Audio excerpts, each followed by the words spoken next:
We go forever and ever, yeah. You know that I'm much upset, yeah. You wish that you can do better, no, no, won't let her, We go forever and ever, yeah. I go and create the pressure, yeah. You wish that you can do better, You wish that you can do better, yeah, yeah. Ooh.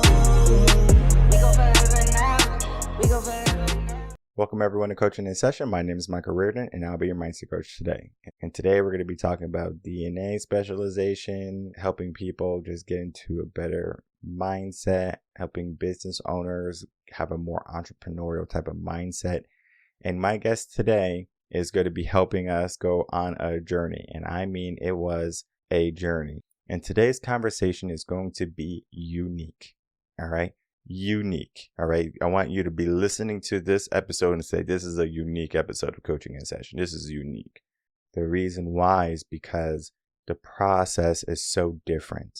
So when you start something new, you're like, whoa, this is weird, right? For example, if you are a guitar player and you're playing the G chord with your first finger, second finger, and your third finger, and then you get a music teacher, guitar teacher, and they say, oh, no, you're doing it wrong. You're supposed to play it with the second finger, third finger, and fourth finger. That's the proper way to play the G chord. Guess what? Just because it's the proper way to play it doesn't mean that the people who have already learned it and put it in their brain are going to switch to that way. All right. So they have to unlearn those bad habits. But just because they play it a different way doesn't mean it's not going to sound the same. So there's just so much to it, right? Where we can learn one way or learn a different way, but we can have the same result. And the conversation is that we have a different way of doing mindset, but it's a different approach. It's a different belief. All right.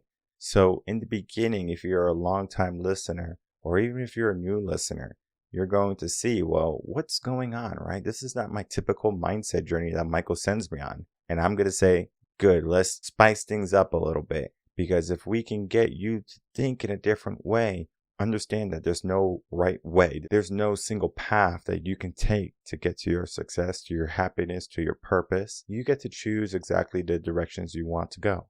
You might go the long route to where you want to go, but understand that there's multiple ways for you to get to your destination. Some might have more roadblocks. Some might have less roadblocks. Which one do you want? Some people love breaking down roadblocks. All right, there's a roadblock. I got my sledgehammer. I got my dynamite. I'm ready. Some people are like, well, I don't want to have failure. I don't want to have trouble and challenges. And that's what they do.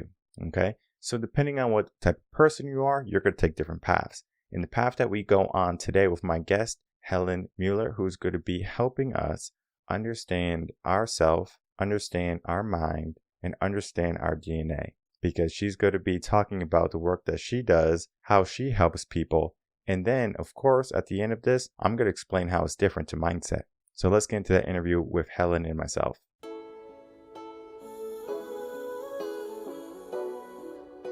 Welcome, Helen Muller, to Coaching in Session. How are you doing today? I'm doing great, Michael. How are you? I'm doing well. Thank you so much for coming on. And today I have you on as an entrepreneur coach. And there's so many people right now getting ready to start businesses or getting ready to start something in their life. And they might need a little bit of guidance. I know for me, when I started off my business, it was something that I didn't have much guidance in because no one in my family has started a business. And if I had a coach at that time, I eventually went off and got a business coach. But at that time, I mean, I had so many ups and downs that I could have avoided if I had the right coach. So, without me telling everyone what you do, please tell the world who you are, what you do, and how you help. Thank you, Michael.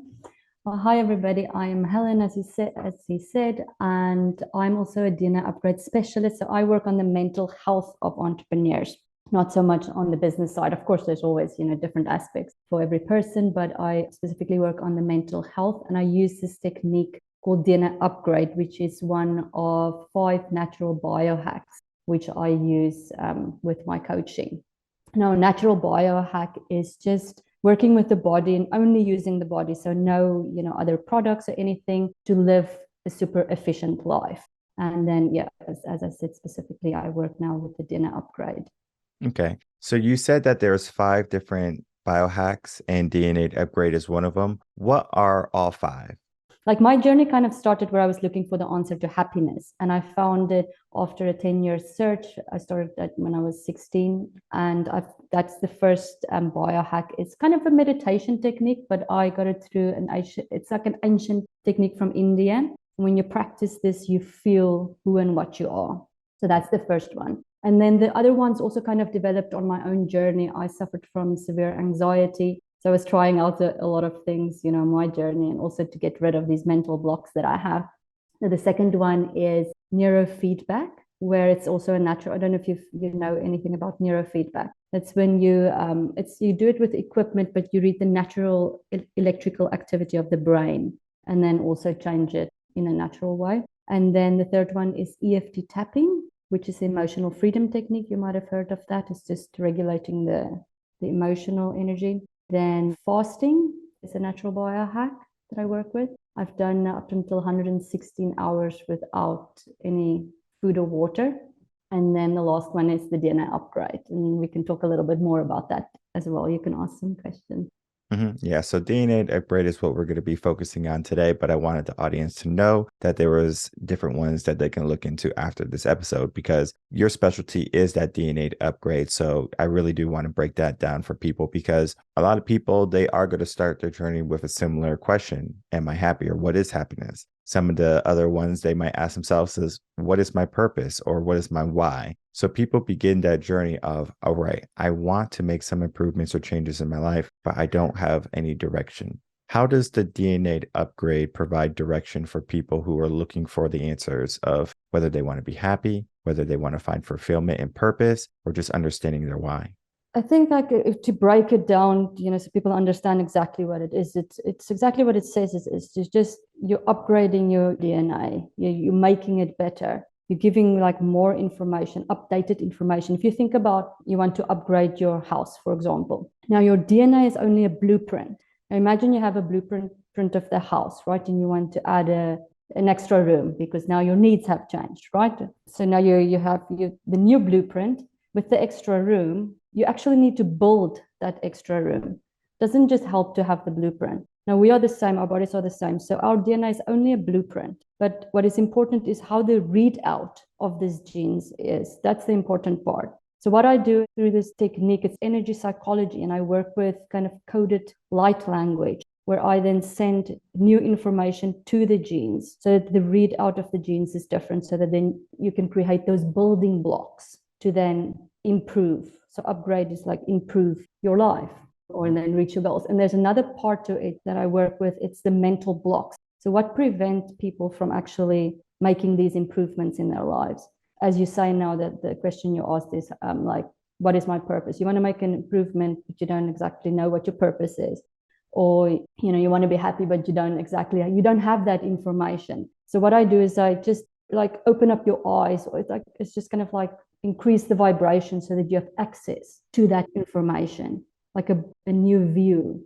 Okay. So almost like an enlightenment type of process. Yeah, it's also based on science, Michael. So I focus a lot on science. So it's focused on the science of epigenetics, because if you say enlightenment, again, people are going to think like from a spiritual perspective, right? And then it's going to be like all gone, unenlightened. What does that mean, really? But it's based on the science of epigenetics, and epi means above the genes. So it's about that science, epigenetics, and again, it just empowers people to know that this is your body and you've got your DNA, but what are you doing with it?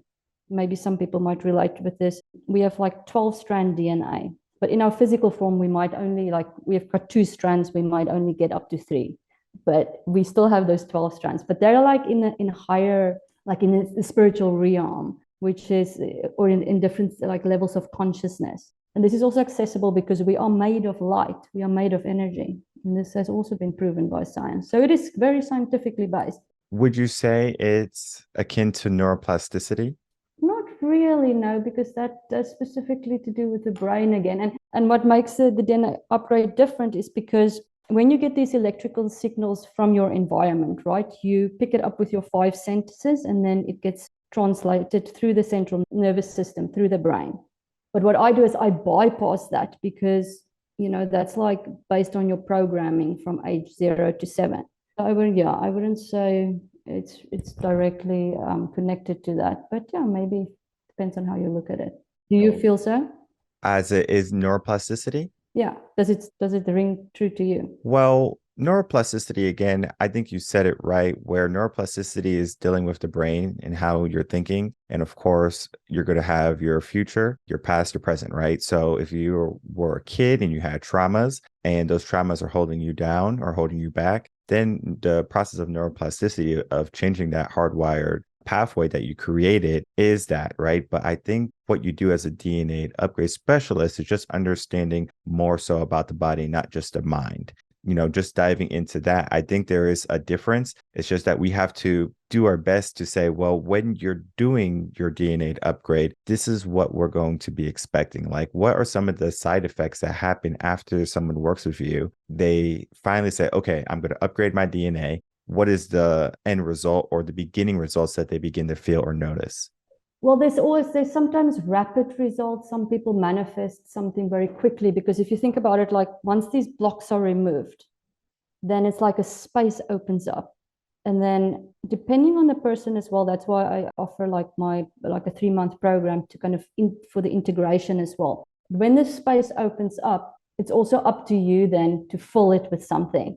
So some people are more naturally inclined to, maybe be positive. So they kind of manifest very quickly and fill that space very quickly. I don't know if you watch the video testimonials, but, some people manifest money or, some big change in their relationship. But for many people, it's just the thing of connecting with their higher self and having a broader view. And also it changes over time. Like people just start seeing things differently. And like one of the things that they start feeling is just a sense of well-being, just a lightness. And then, manifestations could be anything. Yeah, it could be anything, but it's also like a detox of the body. During the session, there's physical sensations of like tingling feeling, maybe a buzzing feeling. Somebody I just did a session with last week, they're experiencing kind of like a continuous calibration, like a physical feeling where they feel like their body is being physically calibrated the whole time. So yeah, it's quite interesting. Everybody's different, but yeah, there's physical sensations, and then there's also just kind of all of a sudden people they're just able to reach their goals much faster, or just able to see things that they were never able to see before. You said early on, like if they have a block, then, just understanding that block and getting past it. I want to maybe just give a little bit about what I do in mindset. So when people come to me, they have a block, and that block is going to be either themselves, a belief that they hold, AKA limiting beliefs, right? So what we do here at Reven Concepts is we focus a lot on limiting beliefs. So that is the block that people have, right? They have that block of limiting beliefs that they believe that they can't do something, or they believe that they are not going to surmount to anything in their life, or that they don't deserve something with low self-esteem, right? So those are the blocks that they're facing. Those are the blocks that I typically work with individuals. The whole process of what I do with mindset and then getting them past that block of the limiting belief is making them believe. Because if you can have that belief, the only thing you have to do is put it in your conscious mind and then begin to manipulate and change your subconscious mind. So at that point, the more you believe, then you can start to achieve, right? Napoleon Hill, if you can believe it, you can achieve it.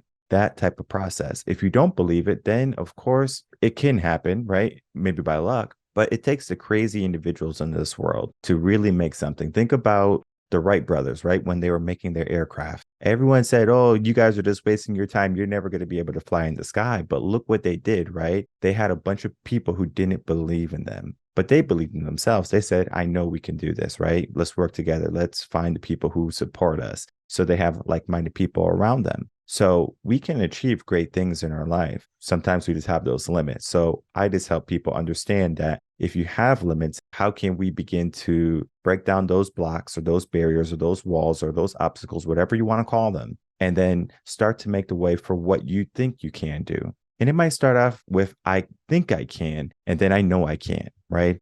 But it starts with that process. Do you have a similar process when you're working with someone and they're doing that DNA upgrade and you're breaking down those blocks that they have, where in the beginning they might be a little bit skeptical, but then they start to believe because this is happening for them?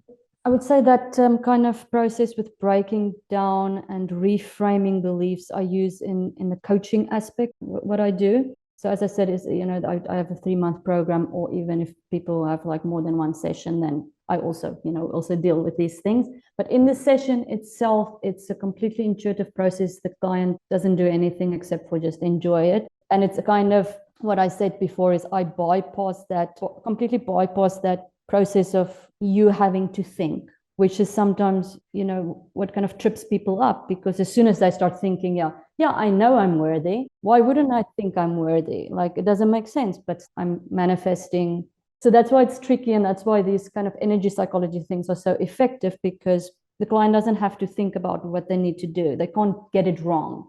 And it's just that they just feel that part of themselves, that higher consciousness part of themselves. So it's kind of like you meeting yourself, and then it's you communicating. Like one of the client testimonials, one of the video testimonials actually says it really well. She says she felt like she's communicating to herself, which is essentially what it is. But there's your higher mind, which has the clear view. If you think about, like standing on top of the hill, you're down in the valley. You can't see what's going on with your mind, like so busy telling what you should think, what you shouldn't think, and all these thoughts constantly. You don't even know what's going on most of the time. But when you have that higher perspective and the mind is quiet in that moment, then that information from that higher perspective can just come through. And that's then what is sent to the genes. Yes, I use that type of reframing of beliefs, obviously, to integrate it, to help the person along, but that kind of removal of the blocks, just to kind of give it a boost. That's why it's a biohack. That's why, because it, it just kind of gives that boost, because sometimes people struggle for years, lifetimes, to change one limiting belief, and they never get there, or it takes a long time. My brother, he has a company with an Anju light. I'm not sure if you're familiar with that. It's called an Anju light, and it's based off the flicker principle. And so you go under a light, and then the light just flickers. And it's a white light. It's not different colors, but everyone who does the light, they say they see all these different colors and they go on different journeys. So when they're done with the light, then it's like they went on that journey. I'm not sure if the DNA principle is like the Anju light, but comparing them, just from hearing you speak, it sounds like they do have some similarities, because it's not just coaching, it's that rewiring of your DNA, where they go under that light and the light does a lot of the work, where their mind is going through the process, but then I believe their body is starting to change too. Is your process like using audio? So like they're listening to audio, or they watching videos, and then that's where the process begins? Because if it's not so much of the coaching process, is it like an auditory or maybe like a feeling process that begins to make that change for the DNA? I do it over a call, no video, and I just kind of bring the person in a safe space. I would say, like, just like bring their brain waves down, kind of a hypnotic state. And then, I do the process where I then channel these light codes, and then I target. I can remotely feel where a person's blocks have manifested in their body. So we do like a body scan, and I can feel where the blocks are, and then specifically I can work with those areas to clear it, but at the same time to send this information to the genes. So it's kind of like a twofold process, but everything is just me talking, and the person is just enjoying and like experiencing what it feels like. And usually it takes 15 minutes, 15 to 20 minutes. Okay. And it's like guided meditation, maybe a little bit? It's almost like guided meditation. Yeah. Okay, cool. So meditation, right? The power of meditation. How long have you been meditating? Wow, I don't know. Maybe when I was in high school, maybe when I was in high school, I started, but it never worked for me. Meditation never worked for me, because I would just like, my mind would be so active, and I would just start thinking about things. And sometimes I would get so upset because I would just feel like I'm wasting my time, right? So, but then when I found that ancient Indian technique, then it changed for me. So I kind of say it's like meditation, but it just stops my mind completely. So then I don't have that problem with mind interference. And do you meditate? I do. So in the morning, that's the first thing I do. And it doesn't have to be like me sitting down crisscross and saying, okay, I'm going to do meditation. I do different types of meditation, whether it be walking meditation, in the gym meditation, yoga meditation. So there's different areas. And I always recommend people just to slow down in the beginning and find a nice quiet space because there's so much going on. And if you don't know how to block things out, it might be difficult in the beginning because if you're just there left with your thoughts, sometimes our thoughts are just like a faucet of water that's on and it's just so much. When I work with people and when they begin the meditation process, that's what they are saying, right? There are just so many thoughts and they say they did bad. I go, no, no, no, you didn't do bad. It's just that you just don't know how to corral your thoughts yet. And when you can corral your thoughts a little bit better, then you can be more concise in what you do. So in the morning, you can make a greater impact maybe because you can do all the important things in the morning and maybe in the evening, you can start to do maybe some of the less important things because by the end of the day, decision fatigue has kicked in and maybe you're tired. Right? It's a lot of thinking. Everyone is different, right? Some people love to meditate in the morning. Some people love to meditate in the evening. I love to meditate in the morning. It just sets me up for success for that day. But you do have to find what works for you when it comes to meditation. And then, of course, there's so many different types, right? Like you can go to yoga. I did Bikram yoga for I some love time. Bikram. I Bikram yoga love it is so much. amazing. And the reason why I love Bikram yoga is because you're not only going in there doing postures and moving your body, but you're having a 90-minute conflict with your mind. You're like, I'm going to die in here. That's literally what Bikram yoga Oh, is. It's yeah. like, all right, you're gonna go into a room and you're gonna die maybe because the brain is like sending off all these panic signals, and you have to know your body. Every day is different because some days you can Yeah. do amazing and some days you're just not there. So appreciating your body. And again, there's different types of yoga. Bikram yoga is not for everyone. So I don't want people to say, oh, Bikram yoga, and they go to Bikram in the first session, they're on the floor. They try to run out of the room. Don't run out of the room because you'll probably pass out. So But it's understand good, what you're yeah. getting into. So yeah, there's just so many types of meditation. And I always tell people to find the meditation that works best for them. Yeah, I like the thing about Bikram yoga that I like is it's kind of that extreme thing again, right? It takes a lot of mind focus to, really make it through the session. But I love that. I love that kind of endurance. It's all about endurance, isn't it? And your mental strength as well. And then the journey too, because if we just think about the journey, when you start to maybe a month in, you can see when you first started, you might have been a little bit more stiff. You couldn't do some postures. And then now you're starting to do a little bit more postures, go a little bit more deeper into the poses. And that's just the process of Bikram, right? You're loosening up, you're limbering up. Is there a process where you're working with people with the DNA specialization and they start to become more limber, become more malleable, almost like putty, where it's like I can change myself to whatever I want now? You mean during the session? Or During the session after? or after? Well, during the session, it does kind of like it's a very relaxing thing, and even afterwards, people do feel like sometimes they just want to go and take a nap afterwards. So yes, I mean it does.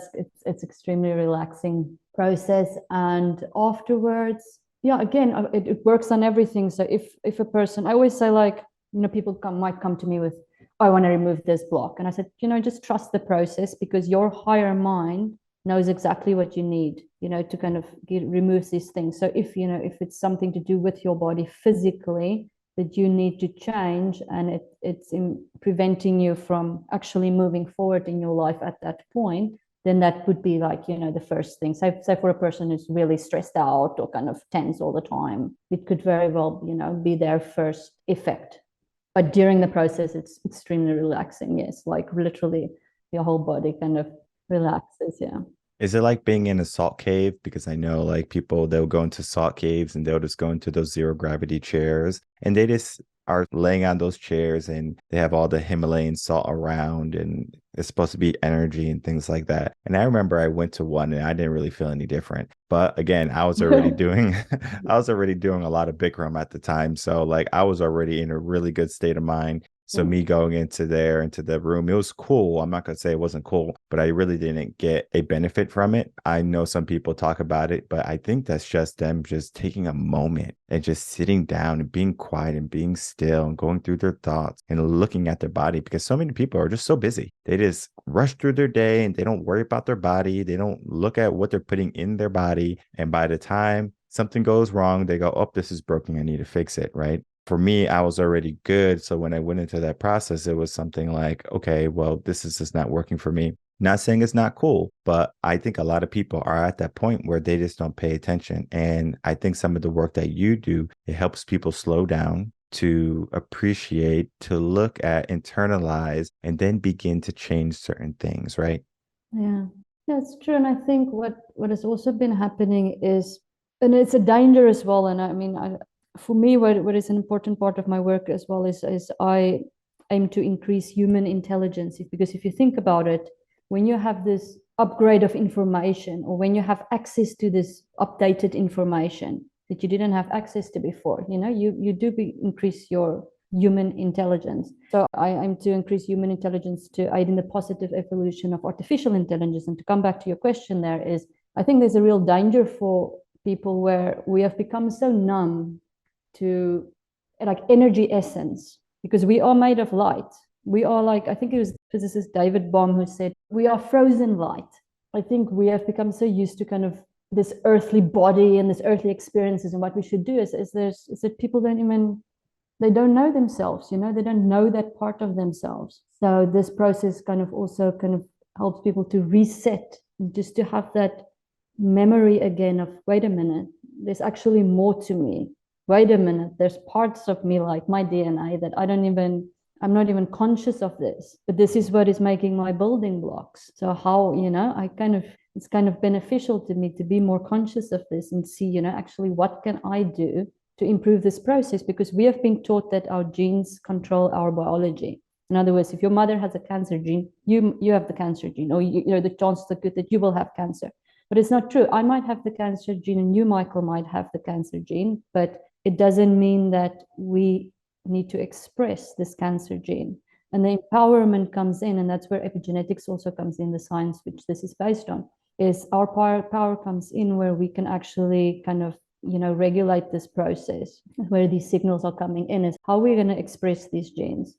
I think it's important that we need to find ways to connect with that parts of ourselves more often, kind of not coming from the intellectual, because we've got our logical intellect and our intuitive intellect.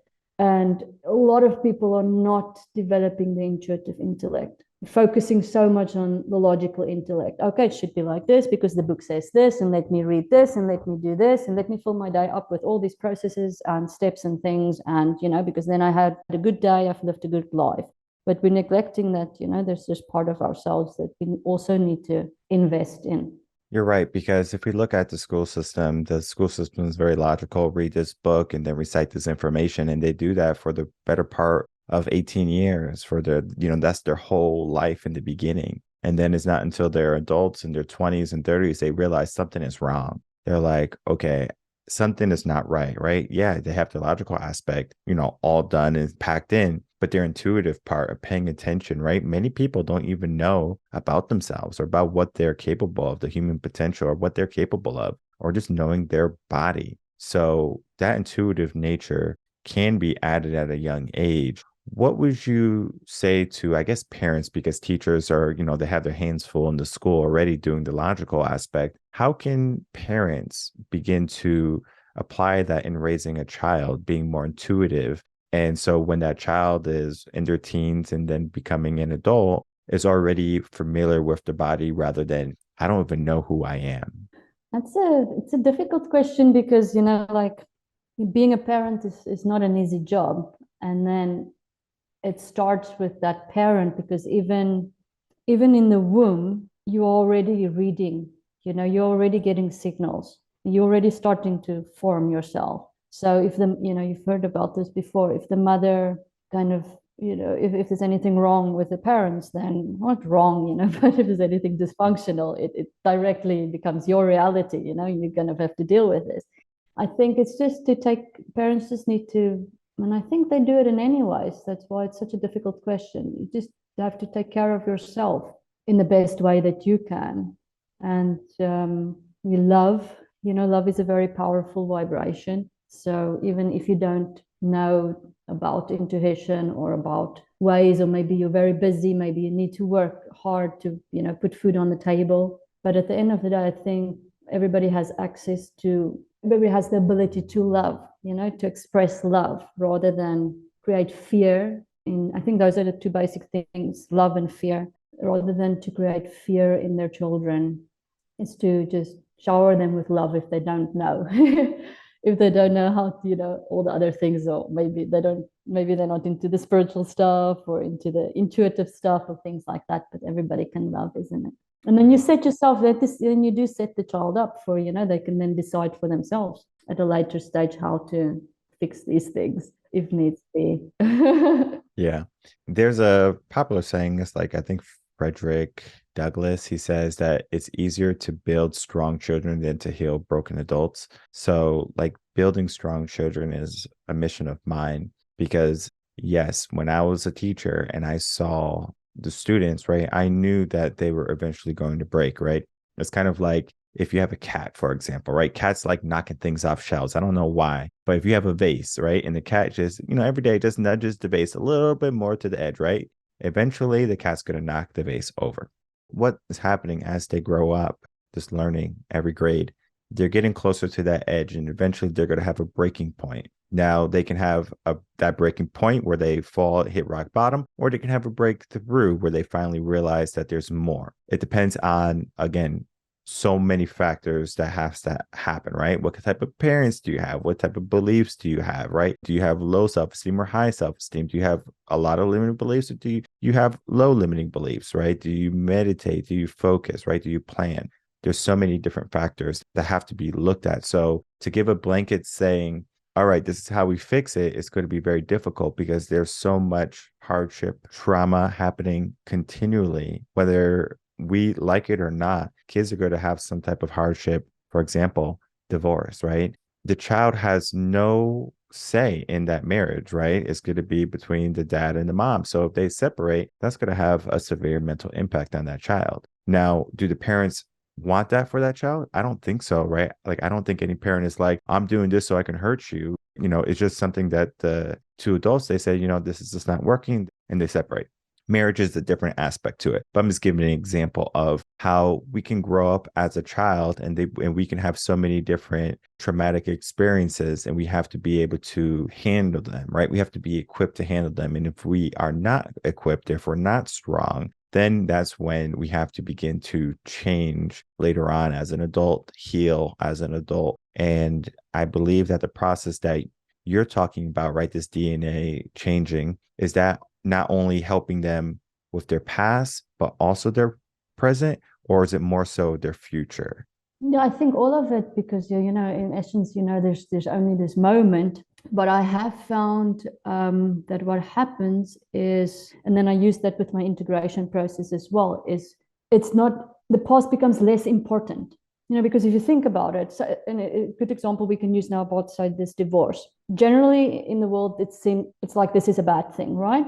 Parents should stay together, people should stay together. But in reality, that's not really the truth. It could work really, it could work out really well, if they were not happy. I don't know many people who's been through divorces and the children were happy in their new families, because the mom and the dad were no longer. There's so many variables, for example. But in this process of the DNA upgrade, when you have this like different view of life in general and of your life, some things which used to be like a big deal to you, it's no longer a big deal because you can see the bigger picture. So what's something that might have been traumatic, you might have turned something as, okay, this was a trauma in my childhood. And your whole life, you're like, okay, I'm never going to get through this. I'm never going to get over this.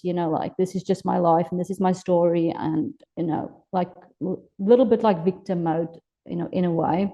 Then now you're like, okay, well, that happened. So, you don't have to actually even like think about it. It's almost just like, okay, it's something that happened. Maybe the way I thought I perceived I experienced it was not actually what happened. You see what I mean? Like you start thinking differently, and that empowers you So, and this kind of, I believe also because of the tools I've been working with, this is the view that I have, which kind of gives you little bit of slack. It gives you a bit of leeway.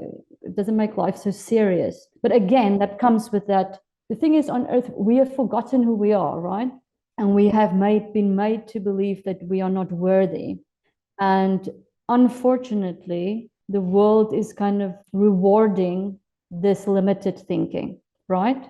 Because, say, for example, in the intuitive versus the logical thinking, if you're more logical, like logically brained, usually that's the people who make a lot of money, kind of like working like crazy, workaholics, like, they have kind of the logical brain, but they maybe not as introspective, maybe not thinking about real inner fulfillment and those type of things. But again, the world is rewarding the other side. So it does make it a little bit more challenging, I suppose. But yeah, that's how I see it. Yeah, there's just so many paths that we can go down. And change is just not a one size fit all type of thing, right? What works for me for change might not work for you. And I always tell people that one coach that works for me might not work for you, right? So there's just different people that are going to resonate with different people. I know I can't change everyone's mind. And I'm sure you also know that you can't change everyone's mind too, right? Because that's just personality, right? If they're in the right mindset at the time, proximity, whatever it be, right? So we might not have a hand in everything we do, but we can have a part. And it's so important that we know that we play a critical role in helping people develop into stronger individuals, stronger beings. So our conversation today is just a start, right? If you resonated with Helen, of course, you're going to want to, reach out to her and get those 15 minutes in, because those 15 minutes are going to do wonders for you.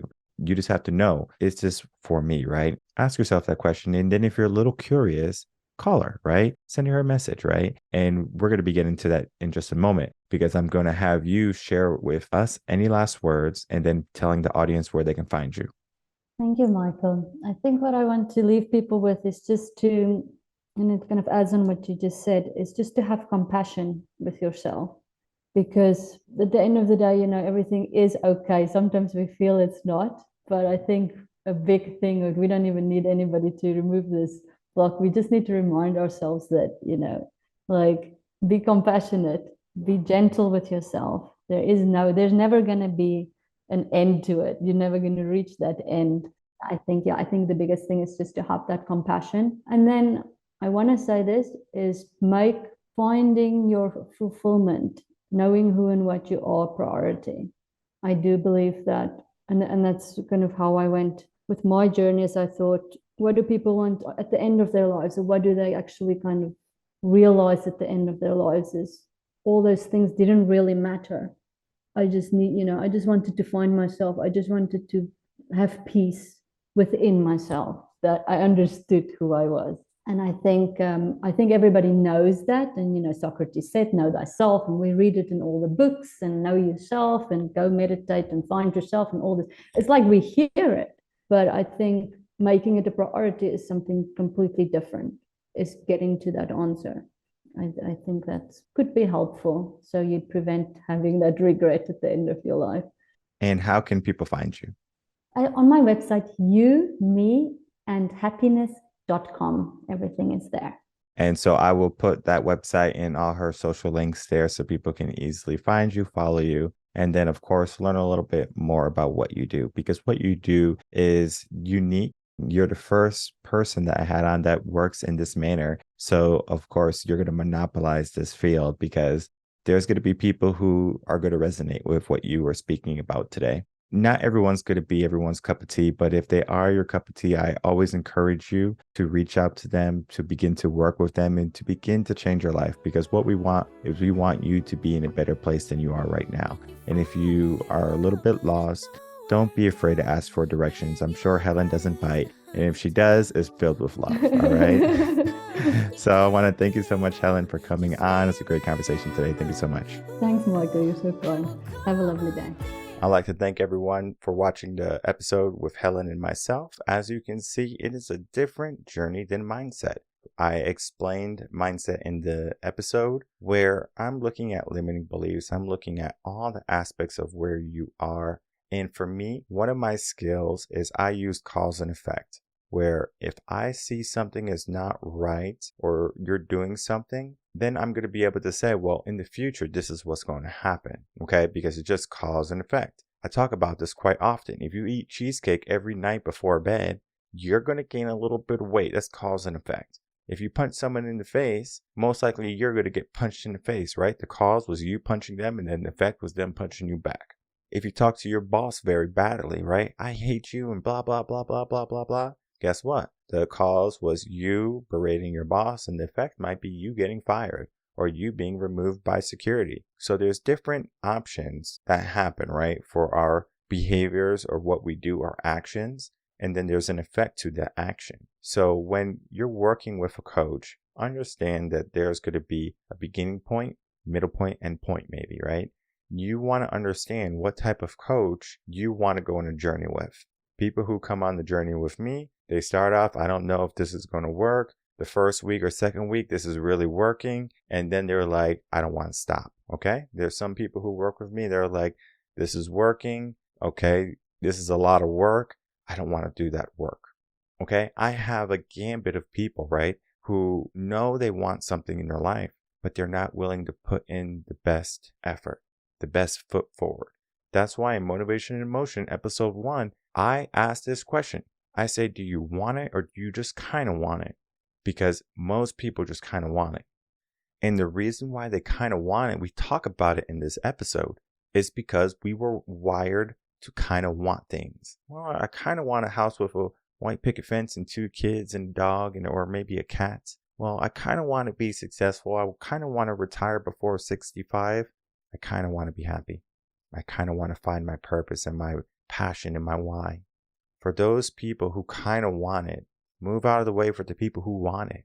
Because there's a lot of people who kind of want it. And there's the true people who truly want it. So when you're going on that journey of life and you're trying to figure out yourself, people are going to resonate with you different. How I do things might not be what resonates with you. That's why I have all of these coaches that come on coaching in session, because I understand that the process of them helping you in their way is going to help you get further than if you went with my way. Doesn't mean my way is bad. It doesn't mean my guest way is bad if it works better for me. Just know that there's a process for every individual. How you were structured as a young child, your personal experiences and traumas are going to impact what is for you. I'm sure you know about daddy issues, right? Girls with no fathers or something like that, or fathers who didn't love them. So they grow up with daddy issues. Do you think a male coach is going to be better or a woman coach is going to be better? It depends. If you have experience with that, drop it in the comments below saying this is what I believe, or this is what I believe, or this is the best coach that I think is going to work for everyone. Okay, so know what is going to work for you. Experience different things, right? Don't just say, well, I'm not going to do this because I've always done this and it worked for me. Tell me if Kodak is still number 1 in the whole digital game or the camera game. Because most people who refuse to change to the times or to at least to see a different viewpoint might come out on the other end with regret. Because you didn't take action, you didn't give a little bit of awareness to that, right? Figure out where you need to put your mind, where you need to put your way of thinking, where you need to put your actions. All of it put together is going to lead you to maybe happiness, maybe to your purpose, but it's not even guaranteed. So you need to know, how can you change your life? There's a process. Just because the process worked for your friend, it doesn't mean it's going to work for you, because you have a different process. You have a process to change what you need to change. You know all of your bad traits. You know all the negativities that you had to go through in your life. And if you just think, well, I'm going to do something that's a blanket fix. We're not putting band-aids on our wounds or traumas. We need to get deep down and change who we are, whether it be our mindset or our DNA. We need to begin to change. So if you're looking for change, of course, check the links down in the description box below, whether it be Helen or myself. Begin to make that change, because you deserve so much more than what you have. And even if you have wonderful, wonderful things in your life, understand that you can make a greater impact in the world. You have that potential. You have that power. It's just sometimes you just need a wake-up call. You have to realize it. So realize your greatness, realize what you can do, and realize that how you were learning might just be the beginning. And just realize how you were learning is not the only option. There's several processes for you to experience and dabble in so you can begin to have different results, right? If you mix different chemicals together, you get different results, or you get different types of chemicals or gases or whatever. That is the process with the mind. Different processes, different types of coaching are going to lead you to different types of thinking. You get to choose how you want to think. No one should choose for you how you should think. Yes, we offer different ways that help you think about different ways of thinking, but you get to choose at the end of the day. I'm not going to go to your house and knock on your door and say, are you thinking the way that I told you to think? No, you get to choose. That is your choice. So choose the way you want to think and then begin to change your life. My name is Michael Rearden. I'm a mindset coach. If you have any questions, you can email me coachinginsession@gmail.com, and I will see everyone on the next episode of Coaching in Session. Until then, everyone, take care.